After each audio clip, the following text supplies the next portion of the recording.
तो India T20I series का पहला मुकाबला बांग्लादेश के ख़िलाफ़ कल खेलेगा ग्वालियर में। और इस सीरीज़ में एक्चुअली इंडिया ने जो फ़ैसला किया है, बहुत से ऐसे रेगुलर्स हैं डिस्पिट लूजिंग विराट कोहली एंड रोहित शर्मा, फिर भी जो उनके बाद जो रेगुलर्स थे उनके बगैर जाने का इंडिया ने फ़ैसला किया है। थोड़ा सा और एक्सपेरिमेंट करने का डिसाइड किया है इंडिया ने, and that is absolutely a right call. और सिलेक्शन में भी यहाँ पर कुछ थी डिबेट कि सिलेक्शन में थोड़ी सी गलतियाँ की शायद, according to me as well, क्योंकि सिलेक्शन में भी ऐसे कुछ पॉइंट्स थे जहाँ पर कुछ प्लेयर्स को रिटेन किया जा सकता था जो कि लास्ट सीरीज़ में थे। तो अगर बात की जाए, चलिए सिलेक्शन से ही अगर शुरुआत कर लें हम, तो अगर हम बैटिंग ऑर्डर के ऊपर से बात करें, टॉप ऑफ द ऑर्डर की बात करें, तो जो रेगुलर ओपनर्स हैं आपके पास अभी T20I में, यशस्वी जायसवाल, शुभमन गिल, या फिर आपके जहन में तीसरा नाम आएगा ऋतुराज गायकवाड़। तीनों ही स्क्वाड का हिस्सा नहीं है।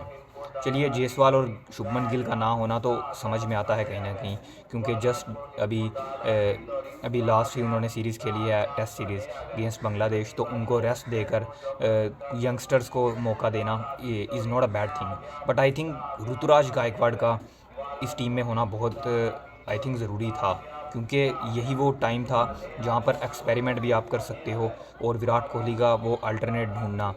आई think Ruturaj Gaikwad is the perfect guy to replace both Virat Kohli and Rohit Sharma. वो मैं इसलिए कह रहा हूँ क्योंकि he is the one who is really good as an opener. Rohit को वो रिप्लेस कर सकते हैं वहाँ पर। Very good at number 3, he is shown his class at playing at number 3 as well. Virat Kohli को भी वो उनकी जगह संभालने के किसी हद तक वो ताबेदार हैं वो इस चीज़ के, तो उनका होना आई थिंक बहुत ज़रूरी था। और ऐसा भी नहीं है कि he is not one of the regulars who plays for India, तो ऐसा वर्कलोड का भी यहाँ पर आप आर्ग्यूमेंट नहीं दे सकते एज ए सिलेक्टर।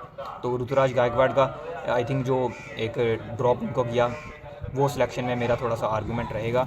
बाकी आई थिंक सिलेक्शन वाइज अगर चीज़ों को हम देखें तो दैट वाज एब्सोल्युटली गुड, और मतलब बुरी सिलेक्शन नहीं थी। तो अगर पहले T20I की बात करें, इंडिया की जो स्ट्रेटजी रहेगी अगेंस्ट बांग्लादेश, तो अगर हम प्लेइंग 11 को देखें किस तरह से स्ट्रक्चर होगा टीम का, तो I think openers, one of the openers is absolutely confirm Abhishek Sharma, जो कि ओपन करेंगे obviously as a first opener, उनका नाम तो आप कंफर्म समझिए। लेकिन सेकंड ओपनर कौन होंगे, तो अभी सेकंड ओपनर जो होगा वो कोई भी ऐसा प्लेयर नहीं होगा जो कि रेगुलर ओपन करता आया है इंडिया के लिए। क्योंकि अगर हम देखें यहाँ पर जो कंटेंडर्स रहेंगे ओपनर ओपनिंग करने के अभिषेक शर्मा के साथ, वो होंगे संजू सैमसन या फिर सूर्या कुमार यादव। इन दो के अलावा अभी तक कोई भी ऐसा प्लेयर नहीं है जिसके बारे में आप सोचो कि वो ओपनिंग करेगा। सूर्या कुमार यादव ने भी सम टाइम्स की है ओपनिंग कुछ कुछ बार इंडिया के लिए, यहाँ पर संजू सैमसन ने भी की है, लेकिन दोनों में से कोई भी रेगुलर ओपनर नहीं है। तो यहाँ पर I think Sanju Samson has the edge to open with Abhishek Sharma, क्योंकि सूर्या कुमार यादव का थोड़ा सा बीच में होना 3 या 4 पर वो टीम के लिए ज़्यादा ज़रूरी है, क्योंकि he is got much more experience now and he is actually the backbone of India's T20 क्रिकेट। तो सैमसन और Abhishek Sharma I think are going to be the openers. At number 3 Surya Kumar Yadav the captain himself.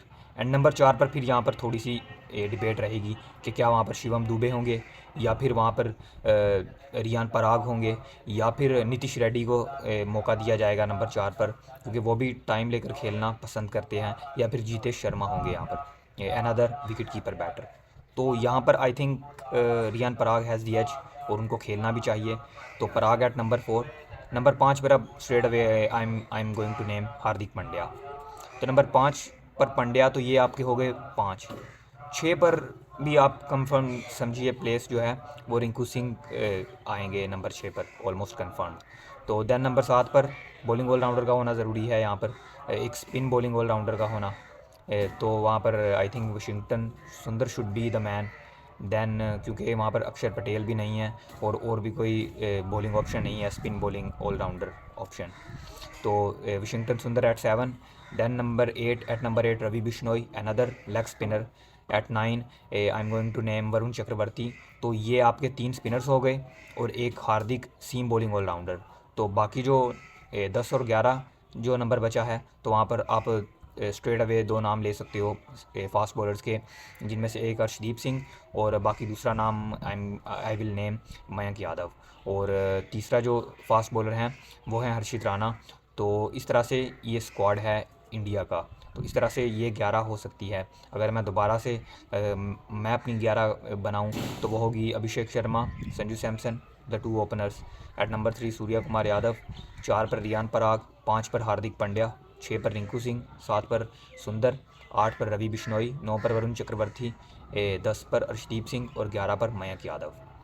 तो यहाँ पर आई थिंक शफलिंग भी बहुत ज़्यादा होगी। अगर हम तीनों T20Is की बात करें, ऐसा नहीं होगा कि इंडिया मतलब यही 11 के साथ परसिस्ट करेगा। इंडिया एक्सपेरिमेंट करेगा और सभी प्लेयर्स को आई थिंक मौका देगा जो कि स्क्वाड में हैं, जो 15 मेंबर स्क्वाड है इंडिया का। और यहाँ पर जो मैं बहुत ज़्यादा एक्साइटेड हूँ जिन प्लेयर्स को लेकर, वो है Nitish Kumar Reddy, seam bowling allrounder, जिनको आप हार्दिक पांड्या के बैकअप के तौर पर कहीं ना कहीं देख सकते हो, क्योंकि India do not have so many seam bowling allrounders except Hardik Pandya. Mayank Yadav who is also making his debut, उनकी डेब्यू सीरीज़ होने वाली है, तो वो भी आई होप कि वो खेलेंगे फर्स्ट T20I, और तीनों मैचेस में वो दिखेंगे खेलता हुआ। तो उनको लेकर मैं बहुत ज़्यादा एक्साइटेड हूँ, क्योंकि he is got sheer pace and he is got the express pace. और इंडिया के पास ऐसा बहुत आम नहीं होता, ऐसा कॉमन चीज़ नहीं है इंडिया के पास कि एक स्पीडस्टर आए और एक तेज़ गेंदबाज आए। तो इस तरह से इंडिया की हम बात करें तो बेंच स्ट्रेंथ की वजह से कोहली और रोहित शर्मा के जाने के बावजूद भी अभी भी टीम बहुत डिसेंट है, और बांग्लादेश से टकराने के लिए बहुत बहुत मतलब है डिसेंट साइड है इंडिया के पास। तो वहीं पर अगर हम बांग्लादेश की बात कर लें, तो बांग्लादेश के पास अभी अभी उन्होंने जो एक सबसे बड़ा नाम बांग्लादेश क्रिकेट की हिस्ट्री का, शाकिब अल हसन, उनको अभी अभी रिसेंटली खोया है बांग्लादेश ने। And he is been retired from T20Is and tests, और वो अब हिस्सा नहीं होंगे इस सीरीज़ का भी। तो वो एक बांग्लादेश के लिए बहुत, उनकी जगह किसी प्लेयर का आना और कौन वो जगह फिल करेगा, वो एक बहुत बड़ा सवाल रहने वाला है बांग्लादेश के लिए।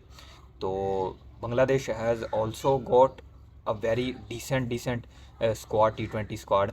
अगर हम स्पेशली उनकी बॉलिंग की बात करें तो there is a lot of experience in Taskin Ahmed, then in Mustafizur Rahman, और फिर exciting fast bowlers Tanzim Hasan Sakib the youngster, Shariful Islam जो कि अभी इंजर्ड भी हैं।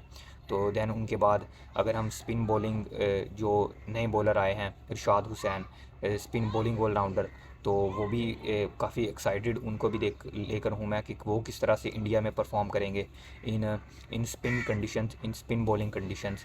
तो बांग्लादेश को लेकर मैं बहुत ज़्यादा एक्साइटेड इसलिए हूँ क्योंकि अभी उन्होंने टेस्ट सीरीज़ हारी है, और T20Is में उनके लिए एक बेस्ट अपॉर्चुनिटी रहेगी इंडिया से कम्पीट करने के लिए। I think this is the perfect format for our weaker team to combat with a stronger team. तो आई होप के मैचेस जो हैं वो कम्पेटिटिव रहें थोड़े से, और वन साइडेड मैचेस ना रहें।